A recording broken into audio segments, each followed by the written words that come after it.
You humiliated him. You humiliated my entire family. Jessica didn't just scream. She detonated. The music in the bar didn't fade out. It died. 20 strangers turned their heads. The bartender froze. And I just sat there, watching the condensation slide down my vodka tonic. Wham! Her clutch hit the marble table.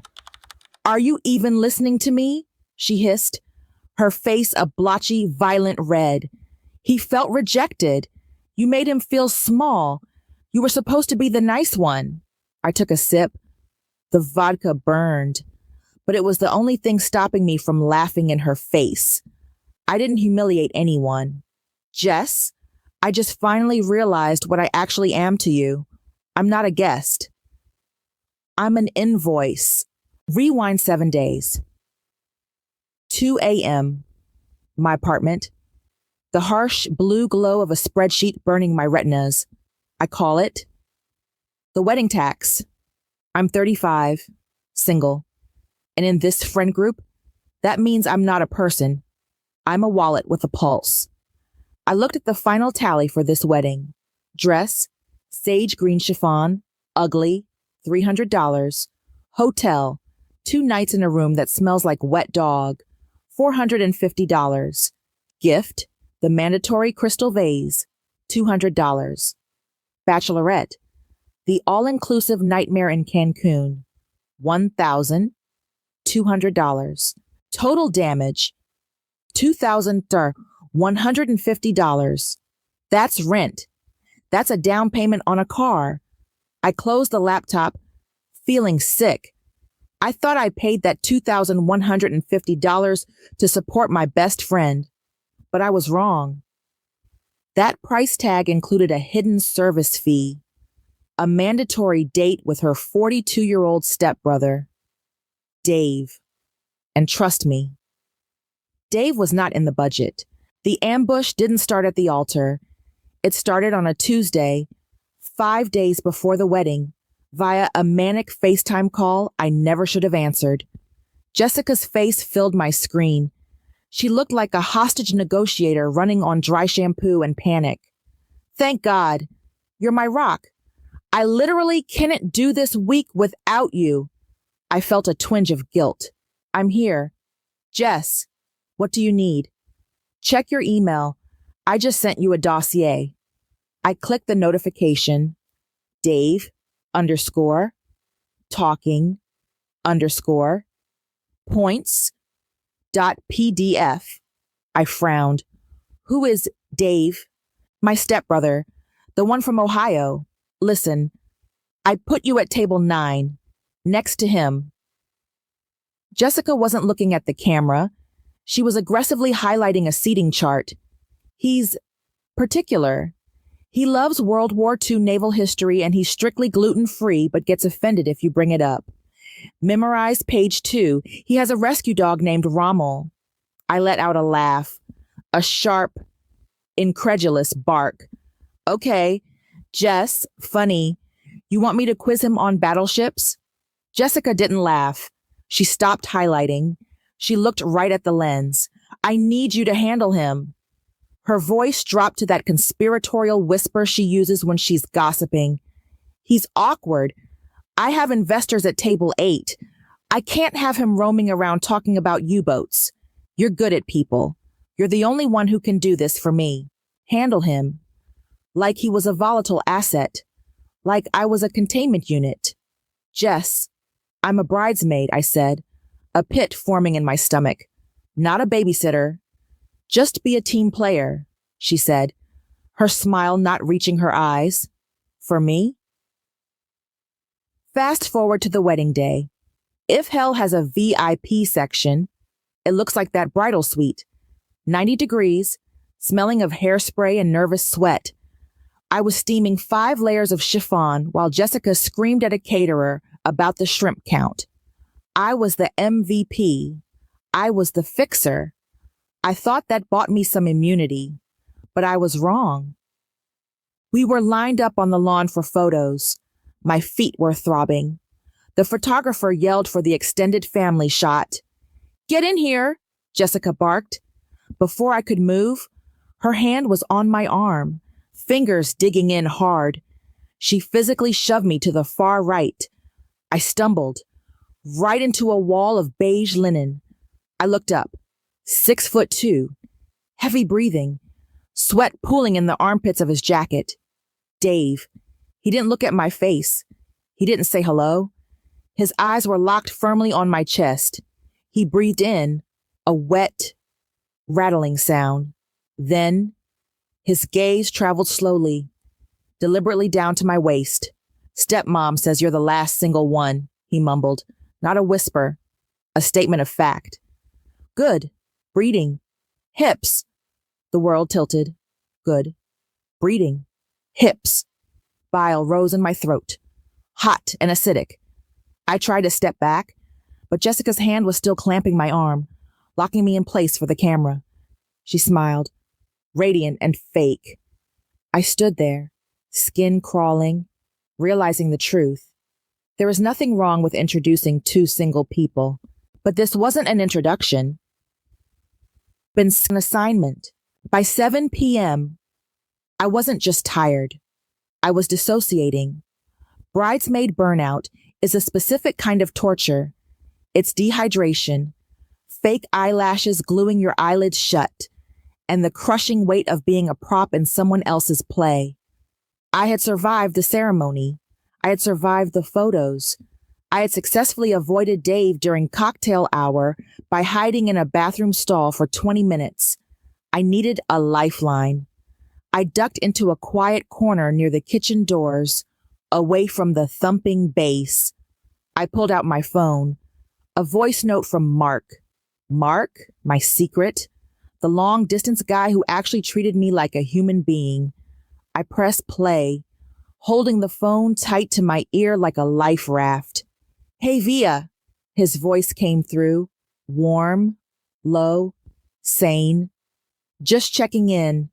Hope you survived the night without killing anyone. Call me when you escape." My shoulders dropped 2 inches. That voice was safety. I pocketed the phone and made a decision. I was bypassing the head table. I wasn't going back to duty. I made a beeline for the cool table in the back corner. My college friends, Matt, Chris, and Tyler. The boys. "Score?" I asked, sliding into the empty chair. "Knights are up 2-1, Chris grinned, sliding a glass of champagne toward me. "Third period. Sit down. Look like you've been to war." "You have no idea," I exhaled. For 10 minutes, I was free. We watched the grainy hockey stream on a propped-up phone. We laughed. I drank the champagne and felt the ick from Dave finally start to wash away. Then, the air pressure dropped. I felt a presence behind me before I heard her. The laughter at the table died instantly. "What are you doing?" I turned. Jessica was looming over me. The blushing bride mask was gone.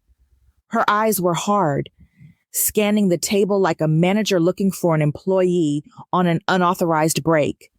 "I'm watching the game." "Jess," I said, keeping my voice light, taking a breather. "Why aren't you at table 9? Her voice was a hiss, sharp enough to cut through the DJ's bass. "Dave is sitting there by himself. He's waiting for you." My heart hammered against my ribs. Thump, thump, thump. "I'm not sitting at table 9, I said. My voice didn't shake. "I'm not interested. Jess, if he wants to talk, he's a grown man. He can come over here." Jessica didn't blink, and her jaw tightened. She leaned in, invading my personal space. "I promised him," she whispered, the venom finally leaking out. "I told him you'd sit with him. Don't embarrass me. Go, now." She wasn't asking a friend. She was commanding a subordinate. I looked at her, really looked at her, and realized she didn't care about the breeding hips comment. She didn't care about my comfort.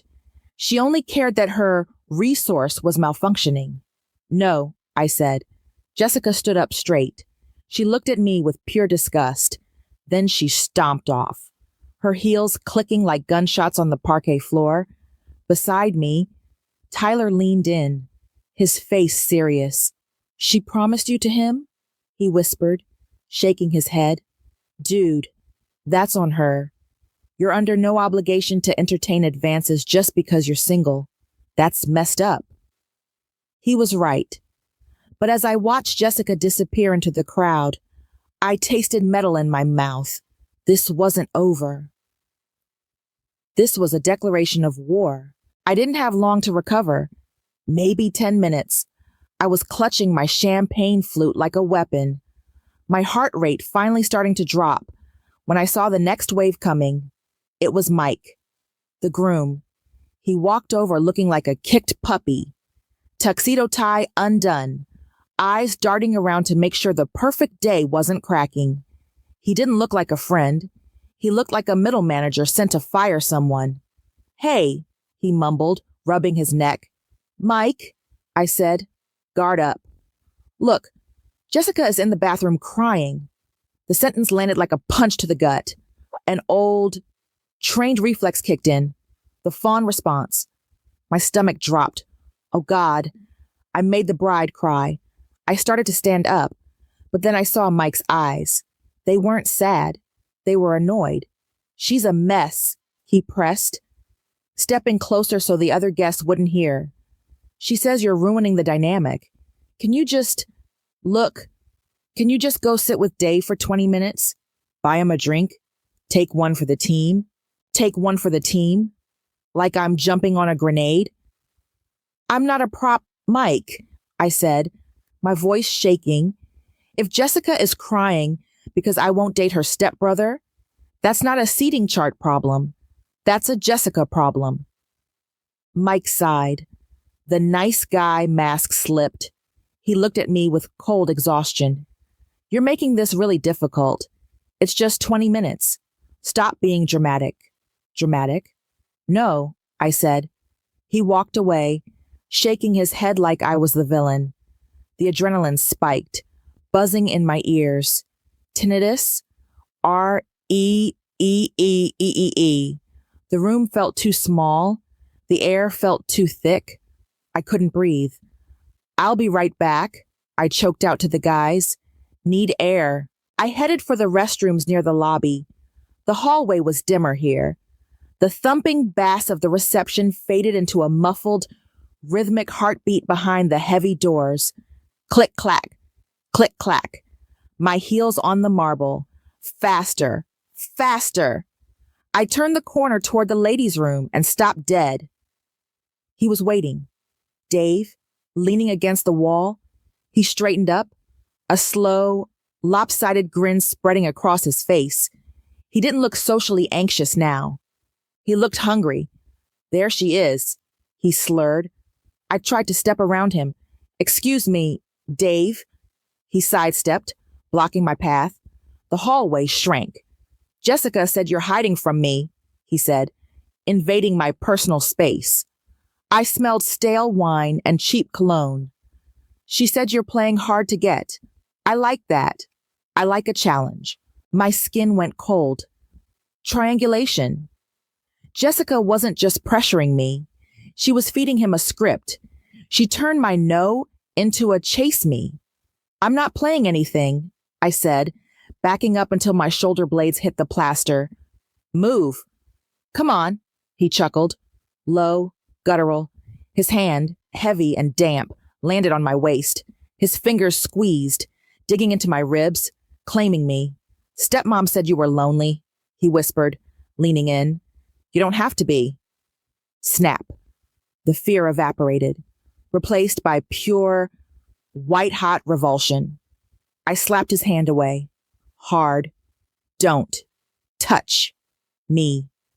I spun around. I didn't run. I marched. I burst through the double doors, the wall of noise hitting me like a shield. I made it back to the table and grabbed the bottle of Pinot Grigio. My hands were shaking so bad I spilled wine on the white tablecloth. "Whoa," Tyler said, catching my wrist. "You okay? You look like you've seen a ghost."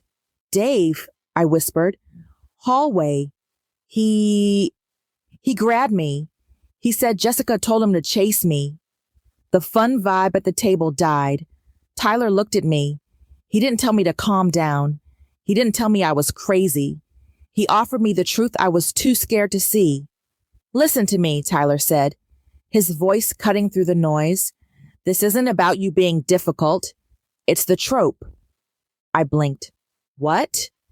You're single and you're 35, he said, gesturing at the room. To people like Jessica and Dave, that means you're desperate. They think you want rando number 50 just because he has a pulse. He poured more wine into my glass. They treat your time like a charity project, he said, like they're doing the world a favor by offloading him onto you. But you aren't a rehab center for broken men. Charity project. The words hit me like a revelation. The fog lifted. The guilt vanished. I wasn't the bad friend. I wasn't the drama. I was the target. I wiped my face. The shame dissolved into cold, hard clarity. You're right, I whispered. I'm done being the charity. Wow, charity project? If the audacity of this bride and her creepy stepbrother is making your blood boil right now, hit that subscribe button because OP is about to deliver the most satisfying reality check of the year, and you do not want to miss the explosion in the next scene. The music in the bar had stopped, or maybe I just couldn't hear it anymore. After Jessica's scream, "You humiliated him," the air had been sucked out of the room. A couple at the next table froze, forks halfway to their mouths. The bartender stopped wiping a glass. Jessica stood there, chest heaving. Her perfect bride mask was gone. In its place was a map of blotchy, red panic. She wasn't my best friend anymore. She was a cornered animal. He felt rejected, she spat, her voice trembling. He has social anxiety. He struggles with cues. And you treated him like he was invisible. You were a stuck-up, rude bitch. I stared at her. I felt my pulse slow down. The panic was gone. The guilt was gone. All that was left was ice. He grabbed me. Jessica, I said. My voice was a whisper, but it carried like a gunshot. In the hallway, he cornered me. He touched my waist, and he told me that you said I was playing hard to get. I watched her eyes. I waited for the horror. I waited for the "I'm sorry, it didn't come." Jessica's eyes darted around the room, checking the audience. Then she waved her hand, swatting the truth away. "Oh my God, stop being so dramatic," she shrieked, her voice cracking. "He didn't mean it like that. He's just awkward. He thought you were cute. The least you could have done was be nice to him instead of running away." Click. That was the sound of the bridge burning. She knew. She knew he was a creep. She knew he was unsafe. And she didn't care. To her, my safety was less important than her seating chart. I stood up. I didn't rush. I uncrossed my legs. I placed my hands on the marble table. I rose to my full height. Jessica took a stumble step back. Her eyes widened. She expected me to cry. She expected me to fold. She wasn't ready for the ice. "Nice?" I repeated. The word tasted like ash. "You wanted me to be nice?" "Yes," she stammered, clutching her purse like a shield. "That's what bridesmaids do. They help."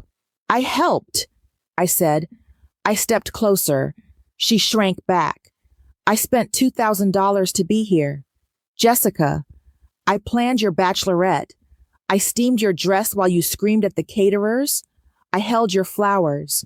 I held your hair back while you puked tequila in Cancun."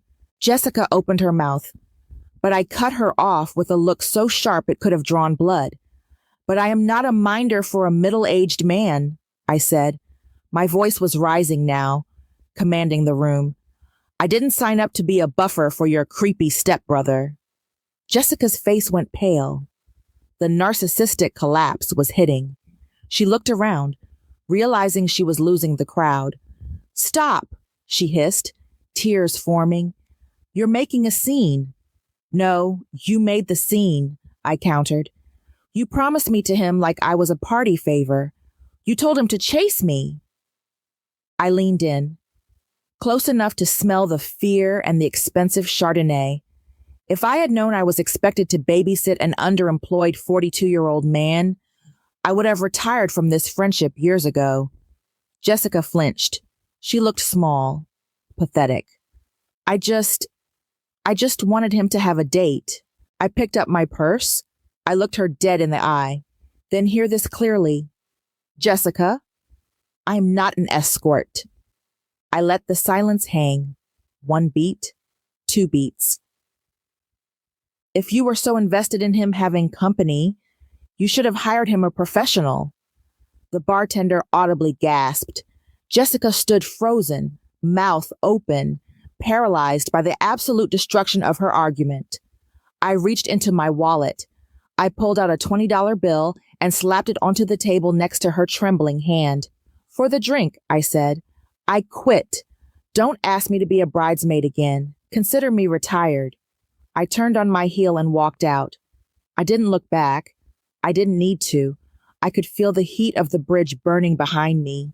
And honestly, it felt like warmth. The Sunday after the wedding, I went to my parents' house. I needed a sanctuary. I needed my mom to tell me I wasn't crazy. Instead, I walked into an ambush. The dining room was suffocating. The air conditioner hummed, but the air felt dead. The only sound was the aggressive clink-scrape-clink of silver forks hitting china plates. My phone buzzed in my purse. Another mutual friend texting me that I had ruined the aesthetic. I pushed a P around my plate, waiting for the silence to break. Jessica called, my mother said. She didn't look up from her roast beef. She tried to pimp me out. Mom, I said, the exhaustion hitting me like a wave. She tried to force me onto her creep of a stepbrother. My mother sighed. It was a heavy, wet sound, the sound of 30 years of disappointment. She set her fork down and looked at me with pity. Dave has a very good job in logistics. Honey, she said, and he owns his own condo. I stared at her. He grabbed me. Mom. He refused to pass in a hallway. Men are awkward, my father chimed in, wiping his mouth. You have to give people a chance. You aren't getting any younger, my mother added, reaching across the table to pat my hand. It felt condescending. We just worry. You're 35. You can't be so picky at your age. Picky. I pulled my hand away like she had burned me. The room shrank. The walls were closing in. I realized then the call was coming from inside the house. It wasn't just Jessica. It was the culture. It was this suffocating suburban expectation that a woman without a ring is a broken appliance that needs to be returned to the store. I left dinner early. I drove home in silence. A hollow ache in my chest. I got back to my apartment and called Mark, my long-distance secret, my lifeline.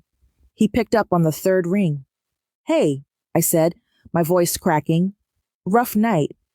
My parents? Via? He cut me off. His tone was flat, corporate. I'm glad you called. I've been thinking. My stomach dropped. This, he said. Us. The distance. It's too hard. I met someone here. Someone local. It's just easier. The line went dead. I sat on my couch in the dark. No best friend. No boyfriend. My family thinking I was defective because I wouldn't date a predator. I opened my laptop. The harsh blue light flooded the room. I stared at a tab I had left open for months. Senior Logistics Coordinator. Location, Brisbane, Australia. I had been scared to apply. Scared to leave my life here. But looking around my empty apartment, hearing the echo of my mother's picky comment, I realized I didn't have a life. I had a cage. My finger hovered over the mouse. Click. Application submitted. 1 year later. The first thing you notice about the Gold Coast is the light. It hits the ocean and shatters into a million diamonds. I sat on the deck of a surf club, squinting against the sun. I looked different. My hair was chopped into a bob, my skin was bronzed, and on my right forearm, a fresh tattoo, a small R stylized wave. I wasn't the bridesmaid here.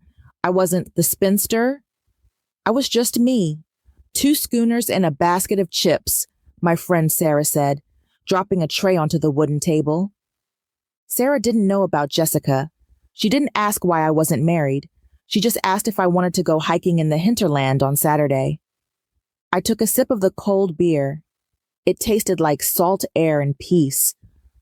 My phone buzzed on the table. I glanced at it, expecting a work email. Sender, Jessica. I froze. I hadn't spoken to her in 12 months. The text was a wall of gray bubbles, desperation radiating off the screen. Hey, I know you probably hate me. I just wanted to say, I miss you. Mike and I are having problems. He's sleeping in the guest room. I stared at the screen, feeling nothing. No anger, no satisfaction, just a dull curiosity.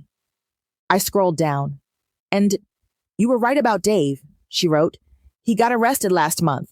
Peeping Tom charges. He was looking into windows in his complex. It's humiliating. I'm so sorry I didn't listen to you. Can we talk? I looked at the words. You were right. A year ago, that admission would have been my oxygen. I would have wanted to scream. I told you so. I would have wanted to reply and rub her nose in the wreckage of her life. But sitting there, with the Australian sun on my shoulders and the sound of the Pacific Ocean crashing below, I realized something. I didn't care. She was still living in the drama. She was still trapped in that small, miserable world. I wasn't. I didn't type a reply. I didn't send a snarky comeback. I hit block. I deleted the thread. Everything okay? Sarah asked, dipping a chip in gravy. I looked up at the TV above the bar. They were replaying a highlight reel of the Vegas Golden Knights, my team. I raised my beer to the screen. Yeah, I smiled. And for the first time in my life, it reached my eyes. Everything is perfect. I didn't find a husband. I found a life. And honestly, I like her a lot better. From professional bridesmaid to Australian free spirit, talk about a glow up. But here's the real question. Do you think OP should have replied to Jessica's text just to rub it in? Or was the silence the ultimate power move? Let me know in the comments below, team replies or team block. And if you love seeing OP find her spine, smash that like button on your way out.